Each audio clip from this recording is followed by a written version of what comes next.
যদি একটি বাজ পাখি মানুষ হতো তাহলে সে নিজের সম্পর্কে কি বলতো?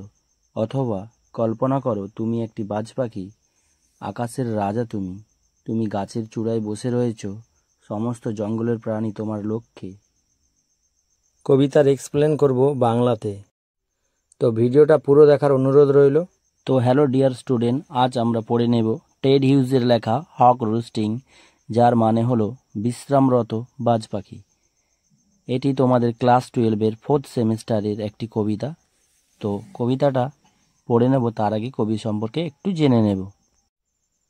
হক রোস্টিং, টেড হিউজ, তিনি জন্মগ্রহণ করেছিলেন 17 আগস্ট 1930 এবং সেটা ইংল্যান্ডে জন্মগ্রহণ করেছিলেন এবং কবি ইংল্যান্ডেই মারা গিয়েছিলেন 28 অক্টোবর 1998। তো তার first wife Sylvia Plath and second Carol অর্কার্ড।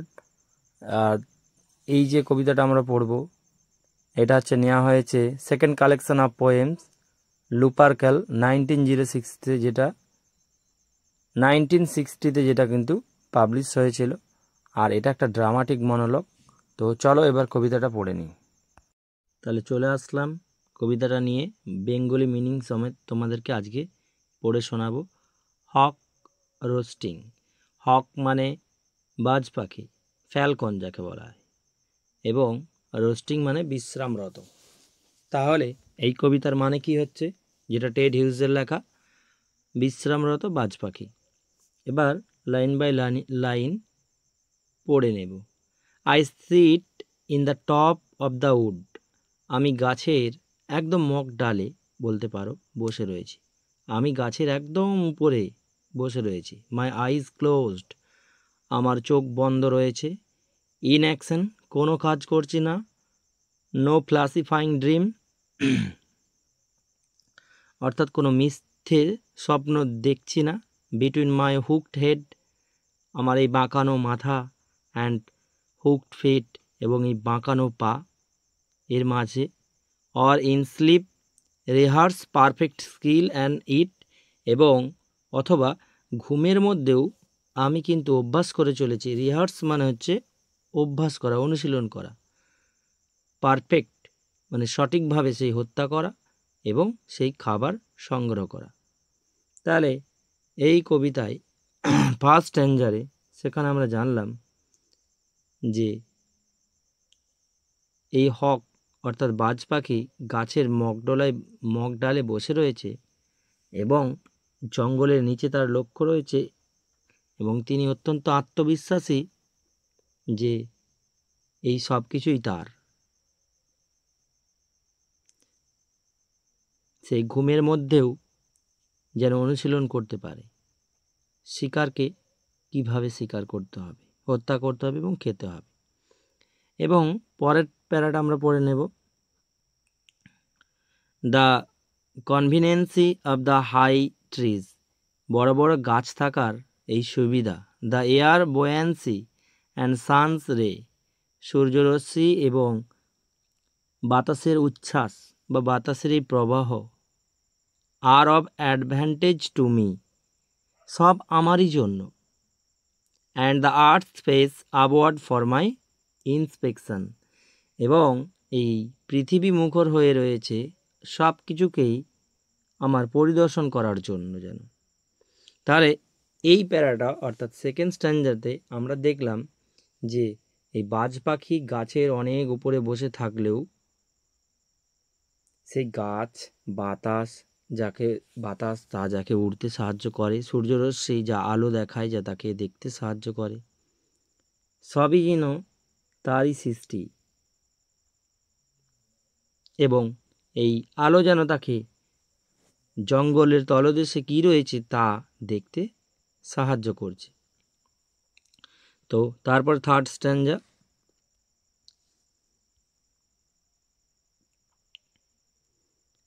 এই স্ট্যাঞ্জাটা আমরা পড়ব। My feet are locked upon the rough bark. গাছের রুক্ষ গুঁড়িতে আমার পা যেন আটকানো রয়েছে। It took the whole of creation to produce my foot, my each feather. আর এটা যেন অনেকটা সময় নিয়েছে, সৃষ্টিকর্তা যেন অনেকটা সময় নিয়েছে সেই সময় নিয়ে সৃষ্টি করেছে মাই ফুট, আমার এই পাটাকে বানিয়েছে, মাই ফেদার্স, ইচ ফেদার, আমার প্রত্যেকটি পালককে। Now I hold creation in my foot, এখন এই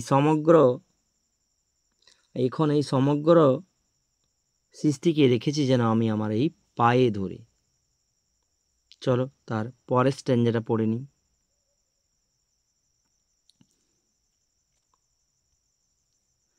এখানে কি কবি কি বলছেন দেখো, or fly up and revolve it all slowly, অথবা আকাশের অনেক উপরে উড়ছে এই বাজ পাখি, and revolve it all slowly, ধীরে ধীরে যেন সে ঘুরপাক খাচ্ছে, সেই যেন এটার মানে হচ্ছে ঘুরপাক খাওয়া।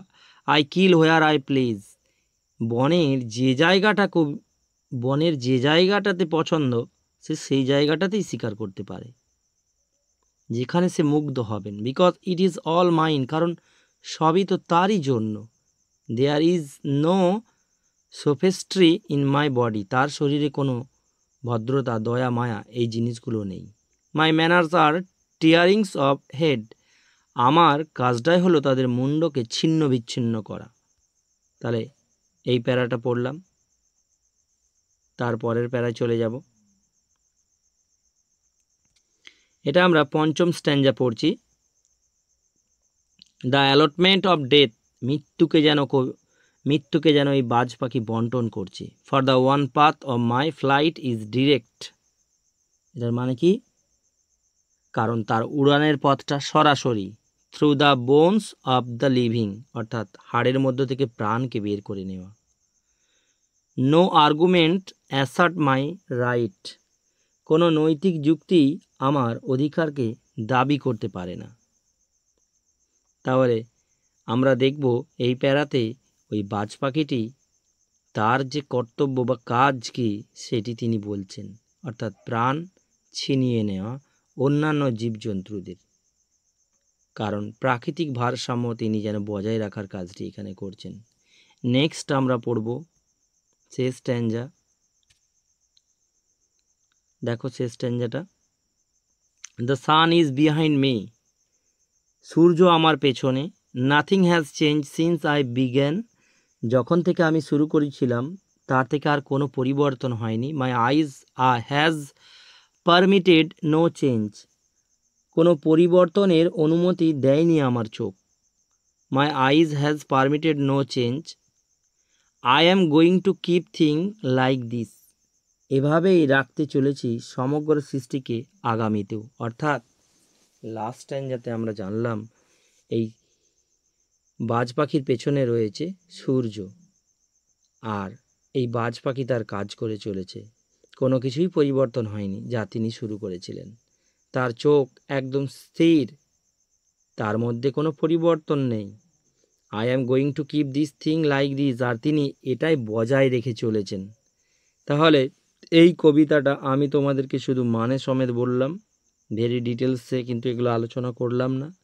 তো কবিতার অন্তর্নিহিত মানে জানলে তবেই কিন্তু কবিতাটা ভালো লাগবে। তোমাদেরকে ছোট্ট করে এই কবিতাটা পড়ে শোনানোর সামান্য প্রচেষ্টা করলাম। ভালো লাগলে লাইক করবে আর চ্যানেলটাকে ফলো করে রাখবে নেক্সট ভিডিও পাওয়ার জন্য।